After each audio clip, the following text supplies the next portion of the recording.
conflit en Ukraine est une guerre par procuration entre la Russie et l'OTAN. Nous constatons que l'Ukraine ne tient plus dans ce conflit. Toutes les villes où les combats se déroulent sont des désastres. Dans ce conflit, les États-Unis et la Russie sont les vrais gagnants. L'Europe est, suite aux sanctions contre la Russie, les pays européens se déconnectent du gaz et du pétrole russe qui est à bon marché. C'est un coup dur pour l'Europe. L'Amérique devient la marchande principale du gaz liquéfié et du pétrole schiste qui deviennent plus coûteux pour l'Europe. L'économie européenne en général est en décadence.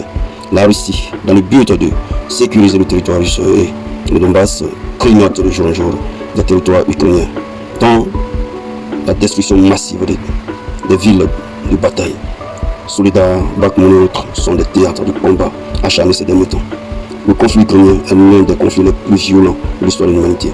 Un tel conflit peut prendre fin de façon diplomatique. Les Occidentaux voulant vaincre la Russie, voulant convaincre la Chine à obliger la Russie à stopper cette guerre, ça a été un échec parce que Poutine veut sécuriser les territoires russes en éloignant ses frontières de l'Ukraine. La contre-offensive ukrainienne prévue pour ce printemps est rejetée en été après une fuite de documents secrets de la Maison Blanche. Avec un tel conflit de haute intensité, seule une résolution diplomatique est possible. Les discours sont souvent belliqueux entre les deux antagonistes, la Russie et l'OTAN. L'armée ukrainienne en quelque sorte n'existe plus. L'OTAN, voulant battre la Russie militairement sur le théâtre, est de jour en jour en échec car la Russie a un avantage considérable dans la guerre à travers ses nouvelles armes dont les missiles supersoniques de haute précision, les chars Terminator et les chars T-90 Armata et d'autres armes puissantes. Les pays occidentaux et l'Amérique ont décidé de jouer la dernière carte à travers une grande contre-offensive. Mais à présent, c'est impossible car les pays occidentaux sont en cours de munitions.